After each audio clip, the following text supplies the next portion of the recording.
किसी ने सोचा भी नहीं था कि एक छोटी सी कंपनी दुनिया के सबसे बड़े मुल्क पर राज करेगी। हिंदुस्तान जैसे मुल्क को फतह करने के लिए बड़े बड़े शहनशाहों के पसीने छूटते रहे। आधी दुनिया को फतह करने वाले सिकंदर आजम को भी यहाँ से वापस लौटना पड़ा और मुगलों को अपनी हुकूमत कायम करने के लिए भी जमाने लगे। तो फिर ये कैसे मुमकिन हुआ कि तिजारत की भीख मांगने आई एक छोटी सी कंपनी ने पूरे हिंदुस्तान को अपना गुलाम बना लिया? और ये कैसे हुआ कि चंद लोगों पर मुश्तमिल एक छोटी सी कंपनी ने जहां के हुक्मरानों को बेवकूफ बनाकर लंबे अरसे तक हुकूमत की और इस मुल्क की दौलत को दोनों हाथों से लूट कर कंगाल कर दिया? मैं हूं गुलाम रब्बानी और आप देख रहे हैं हिस्टोरिकल फैक्ट। आइए जानते हैं इस कंपनी के आगाज से अंजाम तक की कहानी।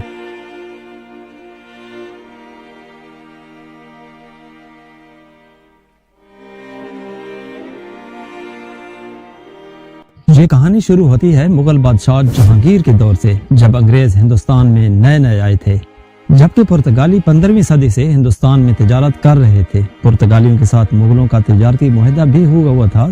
तो फिर यहाँ पर सवाल पैदा होता है कि अंग्रेजों को तिजारत की इजाजत मुगलों ने क्यों दी? साथियों, मुगलों और पुर्तगालियों के ताल्लुकात खराब हुए 1613 में। बात कुछ यूं है कि अकबर की वालिदा हमीदा बानो बेगम का रहीमी नाम का एक जहाज जो कि हज के लिए सूरत से जद्दा को रवाना हुआ करता था, 1613 में पुर्तगालियों ने इस पर कब्जा कर लिया। 700 लोगों और कीमती सामान को पुर्तगालियों ने अपने कब्जे में ले लिया। इस वाक़े की वजह से मुगलों और पुर्तगालियों के ताल्लुकात खराब हुए और इसी मौका का फायदा उठाकर थॉमस रो ने मुश्किल से सही लेकिन सूरत में अपनी एक फैक्ट्री खोलने की इजाजत हासिल कर ली। शुरू के 150 साल तक इस कंपनी ने भीगी बिल्ली बनकर तिजारत की। उस वक्त का हिंदुस्तान दुनिया का तिजारती मरकज था। दुनिया की 1/4 प्रोडक्शन यहीं पर होती थी, जिसमें सबसे ज्यादा काबिल जिक्र कपड़े की सनत थी। यहाँ का कपड़ा इतना म्यारी और सस्ता था कि यूरोप भर की टेक्सटाइल इंडस्ट्री लॉकडाउन होने लगी थी। सूरत में पहली फैक्ट्री के बाद 1639 में कंपनी ने मद्रास और बंगाल के कई इलाकों में अपनी फैक्ट्रियां कायम कर ली। कमाल की बात तो ये है कि जहाँ पर अंग्रेज अपनी फैक्ट्रियां लगाते थे, वहाँ का पूरा निजाम अपने हाथों में ले लेते थे। इन वारदातों में ताजे बरतानिया का मुकम्मल आशीर्वाद कंपनी को हासिल रहा। वो यहाँ के राजों महाराजों को आपस में लड़ाते और उनके वसैल पर काबिज होते चले गए। 1686 तक तो ये हमेशा बैकफुट पर रहते रहे, लेकिन इसके बाद उन्होंने ताकत के नशे में सीधी टक्कर ली मुगल शहनशाह औरंगजेब आलमगीर से और यहीं से आगाज हुआ एंग्लो मुगल वार्स का। इसकी वजह ये थी कि मुगल हुकूमत की तरफ से कंपनी पर तिजारती मामलात में काफी भारी शराइत आयद की गई थी, लेकिन अंग्रेज मुकम्मल अजारतदारी चाहते थे और खास तौर पर बंगाल में। उस वक्त के बंगाल में बहार और उड़ीसा के इलाके शामिल थे और उसी बंगाल की वजह से पूरी दुनिया में हिंदुस्तान को सोने की चिड़िया कहा जाता था। बंगाल के दारुल हुकूमत मुर्शिदाबाद की चकाचौंध उस वक्त के लंदन से कहीं ज्यादा थी। दरअसल ये जंग जोजियाना चाइल्ड की बचकाना हरकत थी जो कि कंपनी को बहुत महंगी पड़ी। कंपनी को इंतहाई शर्मनाक शिकस्त का सामना करना पड़ा। मुगलों ने इस जंग में ईस्ट इंडिया कंपनी के फौजियों को मक्खियों की तरह मारा। बाद में कंपनी ने इस शिकस्त का दाग अपने माथे से साफ करने के लिए मुगल दरबार में माफी भी मांगी। कहा जाता है कि कंपनी के 2 सफीर मुगल शहनशाह के सामने इस हाल में पेश किए गए कि उनके दोनों हाथ बंधे हुए थे और सर सीने के ऊपर झुके हुए। यूं लग रहा था कि वो किसी कंपनी के सफीर नहीं बल्कि भिखारी हुए।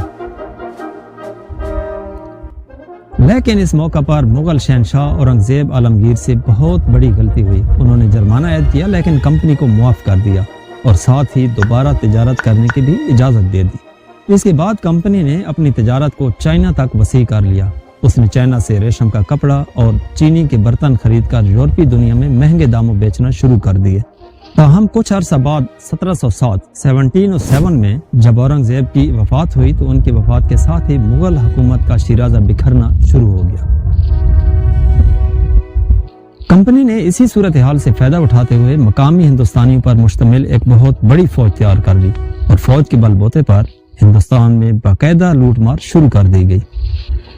लूट से याद आया कि पहला हिंदी या उर्दू का लफ्ज जो इंग्लिश में शामिल हुआ वो अंग्रेजों की इसी लूट ही की वजह से शामिल हुआ, यानी लूट मार। अंग्रेजों की इसी लूट मार को हल्की सी ब्रेक उस वक्त लगी जब 1756 में बंगाल के हुक्मरान अली वर्दी खान के बाद नवाब सिराजुद्दौला नवाब ऑफ बंगाल बने। नवाब सिराजुद्दौला को शुरू ही से कंपनी की मौजूदगी सख्त नागवार थी, जो तिजारत की आड़ में अपना सियासी इन्फ्लुएंस बढ़ाते जा रहे थे।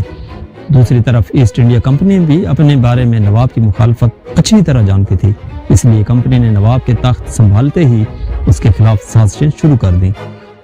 सिराजुद्दौला ने 1756 में कलकत्ता पर कब्जा किया तो किले में मौजूद कई अंग्रेजों को गिरफ्तार कर लिया। इनमें से 146 अफराद को एक छोटे से कमरे में कैद कर दिया गया, जिसे बाद में ब्लैक होल ऑफ कलकत्ता का नाम दिया गया। शदीद गर्मी, तंग जगह और हवा की कमी के बहस इनमें से ज्यादातर दम घुटने से हलाक हो गए। कहा जाता है कि सिर्फ 23 अफराद जिंदा बचे। ये वाकया हकीकत है या फसाना, लेकिन अंग्रेजों ने इसे नवाब के खिलाफ प्रोपेगेंडे के तौर पर भरपूर इस्तेमाल किया, जिससे कंपनी को नवाब के खिलाफ जंग का जवाब मिला। जब अंग्रेजों को लगा कि जंग के मैदान में नवाब को शिकस्त नहीं दे सकते तो उन्होंने नवाब के करीबी साथियों को गद्दारी पर उकसाना शुरू कर दिया, और गद्दारों में टॉप ऑफ द लिस्ट था बंगाल की फौज का सिपह सालार, मशहूर जमाना गद्दार मीर जाफर। ये फितरी तौर पर एक निहायत लालची इंसान था। अंग्रेजों ने इसकी लालची तबीयत को देखते हुए उसे फतह की सूरत में नवाब ऑफ बंगाल बनाने का लालच दिया। 2 जुलाई 1757 को पलासी की जंग हारने के बाद नवाब सिराजुद्दौला को मीर जाफर के बेटे मीरान ने कत्ल कर दिया। मीर जाफर को जमीन और जमीर बेचने के बदले बंगाल का ताज तो मिल गया, लेकिन ये ताज उसकी अपनी सल्तनत का नहीं, ईस्ट इंडिया कंपनी के एहसान का था। इस ताज की कीमत थी बंगाल की खुद मुख्तियारी। लेकिन जल्द ही अंग्रेजों को यकीन हो गया कि मीर जाफर इंतहाई निकम्मा इंसान है। मीर जाफर को अंग्रेजों ने हटाकर उसके दामाद मीर कासिम को नवाब ऑफ बंगाल बनाया, लेकिन दरहकीकत मीर कासिम की हुक्मरानी को बंगाल की अवाम ने दिल से कबूल नहीं किया। इसकी वजह थी कि वो कंपनी की उस नए मोहरे यानी मीर कासिम को नवाब सिराजुद्दौला, जिन्हें प्लासी की जंग हारने के बाद कत्ल कर दिया गया था, उनका गद्दार समझती थी। अंग्रेज चाहते थे कि मीर कासिम को लोग इस तरह से गद्दार ना समझें जिस तरह मीर जाफर को समझते थे। अंग्रेजों ने मीर कासिम को जायज और कानूनी हुक्मरान तस्लीम करवाने के लिए एक काम किया, वो ये कि अंग्रेजों ने मुगल बादशाह शाह आलम सानी से लीगल अथॉरिटी हासिल करने की कोशिश की, ताकि मीर कासिम की हुक्मरानी को कानूनी शक्ल देकर अवाम के लिए काबिल कबूल बनाया जाए। इस ख्वाब की तकमील के लिए अंग्रेजों को बराए नाम मुगल दरबार की सनद चाहिए थी, ताकि बंगाल में मीर कासिम की हुकूमत को कानूनी और जायज समझा जाए। 1765 में मुआहदा इलाहाबाद के तहत मुगल शहनशाह शाह आलम सानी ने बंगाल, बिहार और उड़ीसा की टैक्स वसूली की तमाम हकूक ईस्ट इंडिया कंपनी को दे दिए। इस मुआहदे के बाद कंपनी के पंजे और भी मजबूत हुए। उसके बाद 1777 में बंगाल में शदीद कहत पड़ा, जिसकी वजह से 70 लाख से 1 करोड़ तक लोग लुकमे अजल बने। लोग भूख से बिलक बिलक कर मर रहे थे, लेकिन ईस्ट इंडिया कंपनी के अफसरान की लालच खत्म होने का नाम नहीं ले रही थी। उन्होंने दोनों हाथों से इस कहतसाली के दौरान भी टैक्स जमा किया, जहां तक कि मरे हुए लोगों का टैक्स भी जिंदा लोगों से वसूल किया जाता रहा। शमाली हिंदुस्तान पर कंपनी का मुकम्मल कब्जा हो चुका था, लेकिन फिर भी तसल्ली नहीं हो रही थी। अब उनकी नजरें जनूबी हिंदुस्तान पर थीं। अंग्रेजों के खिलाफ हैदर अली और टीपू सुल्तान की मुज़ाहमत की असल वजह यह थी कि एक तो उन्हें अंग्रेजों की हरकतों का अच्छी तरह पता था, दूसरा वो मालाबार के साहिल से फ्रांसीसियों के साथ तिजारत कर रहे थे, इसलिए वो यहाँ से अंग्रेजों को दूर रखने की कोशिश करते रहे। 1761 में हैदर अली ने फ्रांसीसियों की मदद से ईस्ट इंडिया कंपनी को एक जंग में शिकस्त भी दी थी। 1780 में एक बार फिर उन दोनों के दरमियान जंग हुई, जिसमें फ्रांस की मदद भी शामिल थी, लेकिन इस जंग के दौरान हैदर अली का इंतकाल हो गया और उनकी जगह संभाली टीपू सुल्तान ने। इस जंग में काफ़ी इलाके ईस्ट इंडिया कंपनी के कब्जे में चले गए। इसके बाद ईस्ट इंडिया कंपनी और टीपू सुल्तान के दरमियान सुलह का मुआहदा तो हो गया, लेकिन टीपू सुल्तान जानता था कि ये लड़ाई कभी भी ख़त्म नहीं हो सकती, इसलिए उसने दोबारा लड़ाई की तैयारियां शुरू कर दी, जिसके लिए उसने फ्रांस से मॉडर्न वेपन भी मंगवाने शुरू कर दिए। टीपू की तवक्को के ऐन मुताबिक ईस्ट इंडिया कंपनी भी लड़ाई की तैयारी कर रही थी। इस बार उन्होंने मराठा और निज़ाम हैदराबाद की मदद से मैसूर की रियासत पर हमला किया और फिर जल्द वो वक्त भी आ गया جب انگریز جنرل ہیرس نے ٹیپو کی لاش دیکھ کر کہا کہ اب ہندوستان ہمارا ہے۔ 4 مئی 1799 کو ٹیپو سلطان میسور کے قلعہ کے بہر انگریزوں کے خلاف لڑتے ہوئے جان کی بازی ہار گئے۔ انگریزوں نے میسور کی ریاست کو خوب جی بھر کر لوٹا اور میسور کے تمام خزانے اپنے ملک پہنچا دیے۔ 1803 میں انہوں نے دہلی پر بھی قبضہ کر لیا۔ اس وقت مغل سلطنت تقریباً ختم ہو چکی تھی۔ مغل بادشاہ دیوار پر بنی ہوئی اس تصویر کی مانند تھے جس کے پاس نہ تو کوئی اختیار تھا اور نہ ہی کوئی طاقت۔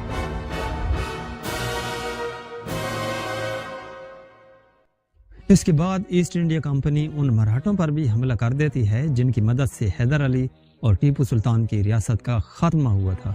کئی لڑائیوں کے بعد ایسٹ انڈیا کمپنی مراٹھا سلطنت پر بھی قابض ہو جاتی ہے۔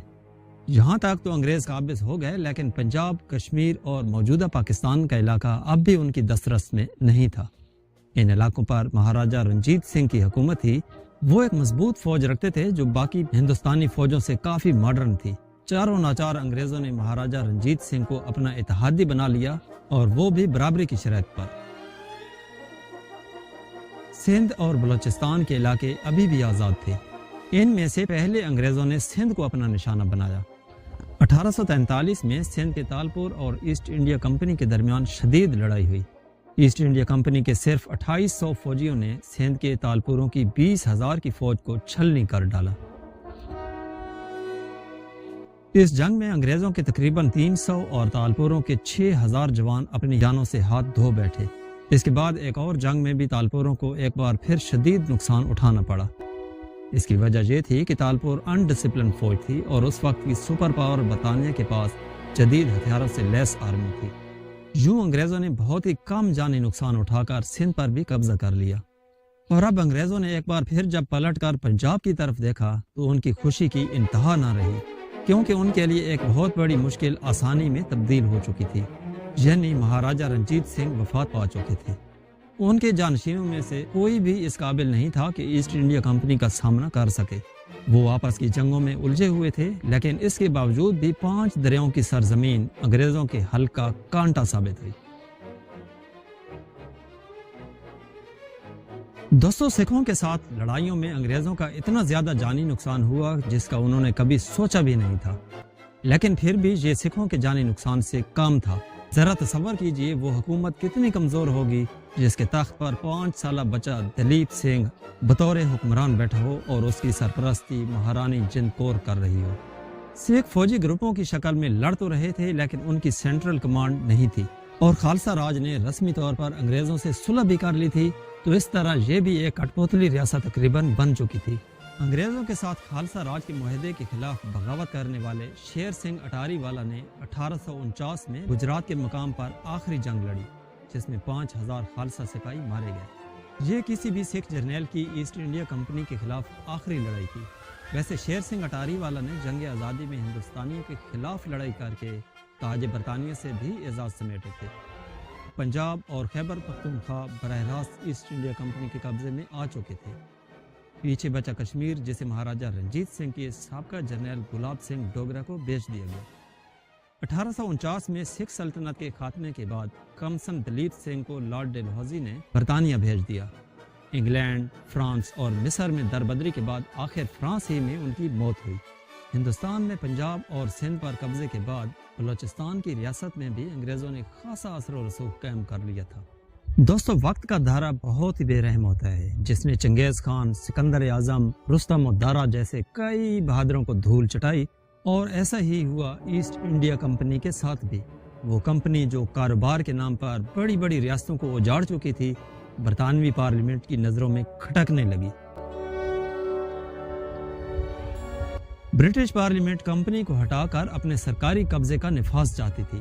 اس کی وجہ یہ تھی کہ رابرٹ کلائیو جیسے لوگ ہندوستان سے لوٹی گئی دولت کے بل بوتے پر سیٹیں خریدنے میں بھی ملوث پائے گئے، اور رشوت کے ذریعے کئی پروجیکٹس اپنے فائدے کے لیے لانچ کروائے۔ پھر یہ ہوا کہ کمپنی پر پارلیمنٹ نے انویسٹیگیشن کمیٹی بٹھا دی۔ اس کے بعد کمپنی کو انسائڈر ٹریڈنگ اور رشوت میں بھی ملوث پایا گیا۔ یوں 1858 میں گورنمنٹ آف انڈیا ایکٹ کے تحت ایسٹ انڈیا کمپنی کو سائیڈ لائن کرنے کے بعد ہندوستان کو براہ راست تاج برطانیہ کے کنٹرول میں لے لیا گیا۔ اور چلتے چلتے 1874 میں ایسٹ انڈیا کمپنی کو مکمل طور پر ختم کر دیا گیا۔ مزے کی بات تو یہ ہے کہ پورے ہندوستان کو غلام بنا کر رکھنے والی کمپنی کے مالک آج ایک ہندوستانی بزنس مین سنجیو مہتا ہیں، جنہوں نے 2010 میں اس کمپنی کو $15 ملین میں خریدا اور ایک on line business plate form بنا دیا، اور آج کل یہ کمپنی چائے، کافی، چاکلیٹ وغیرہ کا کام آن لائن کرتی ہے۔